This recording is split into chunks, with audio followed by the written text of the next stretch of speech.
सबसे पहले मैं आपके न्यूज़ का इस्तकबाल करता हूँ। मुद्दे तो ऐसे हैं कि अनगिनत मुद्दे हैं, क्योंकि अगर देखा जाए पिछले 2017 से यहाँ पर जो कारपोरेटर चुन के आए थे, उन्होंने कोई भी किस्म का विकास नहीं करा है। खाली हर चीज़ अगर आप देखेंगे तो सब चीज़ अधूरी पड़ी हुई है, और विकास की तो बात ही छोड़ दो कि विकास तो हुआ ही नहीं है। तो हम जो विकास नहीं हुआ है उसको आगे लेके हम काम करने की कोशिश करेंगे। जैसे हमारे यहाँ की सबसे बड़ा जो मुद्दा है वो सीवर लाइन का मुद्दा है। ब्रिटिश टाइम की सीवर लाइन 40-40 फीट की यहाँ पे सीवर लाइन डली हुई है, पूरे तरीके से ख़राब हो चुकी है। हमारे जो नगर सेवक यहाँ पर थे उनको पता ही नहीं है यहाँ पर कि कौन सी लाइन किधर से मिली हुई है, क्या करना है क्या नहीं करना है। एक ये मुद्दा, आड़े दिन यहाँ पर ये मार्केट एरिया है, आड़े दिन यहाँ पे गटर लाइन वो बहते रहती है। ये बेसिक मुद्दा हो गया, ये यानी साफ सफाई स्वच्छ को लेके हो गया ये मुद्दा। उसके बाद में हमारे को एजुकेशन पे काम करना है। हमारे यहाँ एजुकेशन की कमी है, तो हमारे को एजुकेशन पे काम करना है। महानगर पालिका के जितने भी स्कूलें हैं वो स्कूलें अभी वीरान पड़ी। आप देखेंगे वहाँ पे खंडर पड़े हुए हैं, खंडर बन गया है, बिल्कुल वीरान पड़ी है। जब दूसरी जगह पर स्मार्ट स्कूल बन सकती है तो हमारे यहाँ क्यों नहीं बन सकती। तो हमारे को एजुकेशन पे काम करना है। साफ़ पानी हमारे घरों में मिले, हमारे घर के बच्चे बीमार ना हो। अभी आप हमारे यहाँ का पानी जो आता है उसको आप लेबोरेटरी में चेक करवाइए, उसके अंदर आपको मिलेगा कि उसके अंदर कितनी प्रॉब्लम है वो पानी में। तो हम स्वच्छ पानी देने का भी प्रयास करेंगे। उसके बाद में मोमिनपुरा को एक पहचान देना चाहिए। जो हमारे बुज़ुर्ग यहाँ से रह चुके हैं, जो नाम हुआ है, जिनका जो यहाँ पे पहले कारपोरेटर रह चुके हैं, जिसके नाम से रोड्स है, सब है, तो वो कोई पहचान नहीं है। लोग कैसे भी आते हैं, ये किधर जाना है, किधर जाना है, इधर जाना है, उधर जाना है, बस ऐसे ही रहता है। तो हम यहाँ पर एक स्मार्ट तख्ती लगाएंगे और उसको रोडों को पहचान देंगे कि हमारे यहाँ के ये महापुरुष थे और यहाँ के ये लोग थे जिसके नाम से ये रोड को पहचाना जाता है।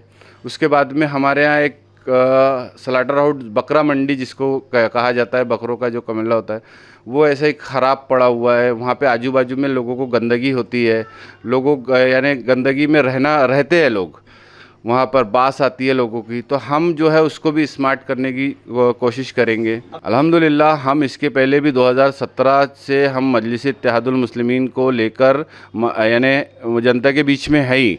और तो हमारे को कैसा, इसके पहले भी जब मैंने लड़ा था 2017 में, हम सेकंड नंबर पे आए थे, हमारे को तकरीबन 8,000 करीब वोट मिला था।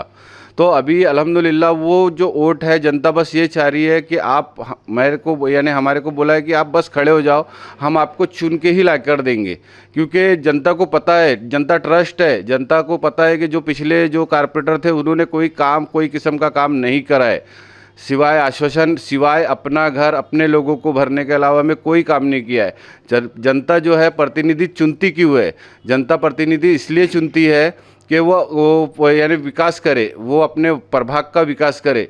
पर यहाँ के जो कारपोरेटर चुन के आए थे उन्होंने सिर्फ और सिर्फ अपना विकास करा है और जनता का विनाश किया है उन्होंने। देखिए, ख़ास तौर पे मुद्दे जो यहाँ पर है, एक तो स्लम इलाके का जो मुद्दा है सबसे बड़ा, वहाँ पे जो इंफ्रास्ट्रक्चर है गटर सीवरेज लाइन का, वो बहुत ही बेकार स्थिति में है। हमारे यहाँ के जितने भी कॉरपोरेटर थे उनकी ना अहली की वजह से, ना समझी की वजह से, उन्होंने क्या किया, फ़ंड के नाम से तो मतलब काम के नाम से तो फ़ंड लाया, लेकिन उसको प्रॉपर तरीके से उन्होंने उसको यूज़ नहीं किया। जिस तरीके से इंफ्रास्ट्रक्चर को यूज़ करना चाहिए, कि किस तरीके से अपने यहाँ की जो हालात है उसको अपन सुधारें इंजीनियर के मार्फत, या थोड़ी अपना भी दिमाग लगा करके, तो उससे 80% प्रॉब्लम अगर से वो 3-4 नालों में अगर हमारे यहाँ काम कर दे, डोबी नगर, अंसार नगर के, बोरियापुरा के नाले के अंदर में, तो हमारे यहाँ जो बारिशों में बाढ़ आती है, आधे घंटे के अंदर में जो पानी भरता है उसकी समस्या सॉल्व हो जाएंगी। हमारे यहाँ के कॉरपोरेटरों ने क्या किया, नाला बनाने के नाम से सिर्फ दीवार को ऊँचा किया, उसको कभी उन्होंने साफ़ नहीं करा अच्छे से। आज आप भी डोबी नगर के अंदर में कई मरतबा आए, वहाँ की समस्याओं को जाना, लोगों से पूछा, आपके मार्फत, चैनल के मार्फत से आपने भी उसको उठाया, और अल्हम्दुलिल्लाह आज हमारी मेहनत की वजह से 1 करोड़ 85 लाख रुपए के फाइल बन करके वो महाराष्ट्र शासन में गई हुई है। इंशाल्लाह आने वाले समय में वहाँ से उसका भी काम होगा। तो हम लोगों ने इंजीनियर से वही बात की कि हमारा जो पुराना नाला है उसको पूरा डिसबर्स करके नए तरीके से ग्राउंड लेवल मिला करके उसको डाउन करके आपको नाला स्थिति बनाना है, ना कि आपको रोड के ऊपर से दीवार उठा के नाला। एक्चुअली प्रॉब्लम ये हो जा रही है कि हमारे यहाँ के जो लोगों के मकान है वो नीचे है और नाला उन्होंने ऊपर में हाइट में बना दिया। प्राथमिकता सबसे पहले हमारा है एजुकेशन। यहाँ पे हमारे यहाँ की आज पिछले 70 साल से बोला जाए तो कमोबेश 1 से 2 मरतबा बीजेपी की सीटें आई यहाँ पे, नहीं तो अभी तक के तो कांग्रेस ने ही यहाँ पे राज किया है।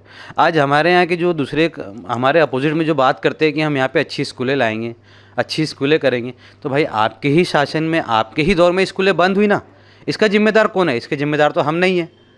आज 9 साल से, आज 15-20 साल से आप लोग सत्ता में बैठे हैं, वहाँ आप 2 बार 3 बार कॉर्पोरेट चुन करके आए हैं।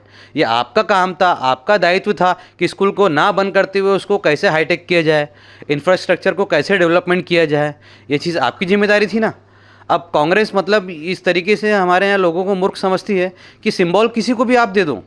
मतलब यहाँ की अवाम ऐसा है कि आप सिंबल कांग्रेस का लेकर के आ जाओ, घड़ा घोड़े की रेस में आप किसी को भी निकाल दो। इस बार अवाम जान चुकी है। आज लोगों की जो डिमांड है वो यही डिमांड है कि हमारे क्षेत्र की जो जिसको भागदौड़ देना है वो युवाओं को देना है, पढ़े लिखे लोगों को देना है, इस चीज़ को लेकर के। और हमारे यहाँ हम लोगों का मैनिफेस्टो भी अभी 1-2 दिन में जाहिर करने वाले हैं। आप लोग देखेंगे हमारा मैनिफेस्टो जो कांग्रेस पार्टी उससे कई गुना अलग है। हम जो पुराने हमको मतलब गटर नाली के विषय में तो बात ही नहीं करने हैं। वो देखा जाए तो आज अपने नागपुर महानगर पालिका का 5,500 करोड़ का फंड है साल का। तो मैं इनसे कॉर्पोरेटर से पूछता हूँ कि आपने 5,500 करोड़ में अपने प्रभाग के लिए आपने कितना लेकर के आया, और अगर आपने लेकर के आया तो उसको कहाँ यूज़ किया ये तो हमको बताओ। अगर डिवाइड कैलकुलेट किया जाए 5,500 करोड़ को, तो एक प्रभाग के अंदर में एक साल का 125 करोड़ रुपये का फंड आता है। तो वो 125 करोड़ रुपये गया कहाँ, और 125 करोड़ रुपये मोमिनपुरा क्षेत्र में आपने लगाया कहाँ, ये तो कम से कम हमको दिखाओ। आपको एक तरफा पिछले बार पब्लिक ने, हमारे क्या अवाम ने एक तरफा कांग्रेस के ऊपर में आँख बंद करके भरोसा किया, तो उसका कुछ प्रूफ तो दो इस बार आप कि आपने 5 साल में ऐसा क्या काम किया कि आपको दोबारा लाना चाहिए करके। और हमारी मांग यही है अवाम से भी, आपके चैनल के माध्यम से, कि एक बार मजलिस इत्तेहादुल मुस्लिमीन के ऊपर में भरोसा कीजिए, हम युवाओं के ऊपर में भरोसा कीजिए, इंशाल्लाह आपको हम खरे उतरेंगे। मैं निर्मला अश्विन अंजीकर प्रभाग 8 से उम्मीदवारी से यहाँ लड़ रही हूँ। मैं प्रभाग 8 से लड़ने का इसलिए सोचा जबकि यहाँ हमारे प्रभाग में है बहुसंख्य लोक संख्या मुस्लिम की है, फिर भी मैंने यहाँ पे लड़ने की सोचा है क्योंकि मैं यहाँ पे बचपन से रहते आई हूँ। मैं टिमकी वार्ड से हूँ, बचपन से रहते आई हूँ और मुझे पता है कि यहाँ की समस्या क्या है, लोगों की ज़रूरतें क्या है। और यहाँ पर अभी तक जितने भी कॉरपोरेटर आए हैं उनका हमने काम देखा, हमें किसी का काम पसंद नहीं आया। मतलब यहाँ तक कॉरपोरेटर कौन है ये भी हमें नहीं पता, उनके काम तो दूर कौन है, सामान्य आम जनता को कॉरपोरेटर कौन है उनका चेहरा भी नहीं पता। तो ऐसे कॉरपोरेटर से रखने से अच्छा है, हमने सोचा कि हम यही के लोग, पढ़े लिखे लोग अपने हाथ में बागडोर लेंगे तो शायद हमारे प्रभाग का कुछ होगा। बरसों से सभी लोगों को पता है मोमिनपुरा से सिर्फ कांग्रेस ही आती है, बाकी कोई सीट आ नहीं सकती। और लोगों को भी समझना चाहिए, अगर उनको विकास चाहिए तुमको एक चेन ब्रेक करनी होगी, किसी नए को तुमको सौंपना होगा, विश्वास दिखाना होगा, तभी तो कुछ आगे विकास हो पाएगा। सब लोग बोलते कुछ आए नहीं, किसी ने विकास नहीं किया।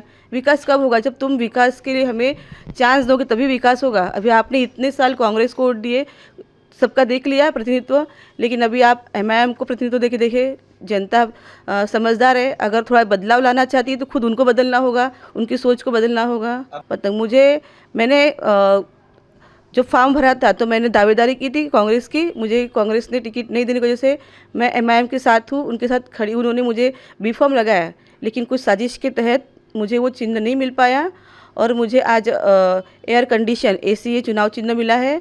तो मैं सभी लोगों से दरख्वास्त करती हूँ कि मैं MIM पार्टी के साथ हूँ, मुझे MIM का फुल समर्थन है। हमारे 3 कैंडिडेट पतंग पर है और 1 AC पर है, सभी को 4 वोट का देना है, उसमें से 3 पतंग 1 AC है।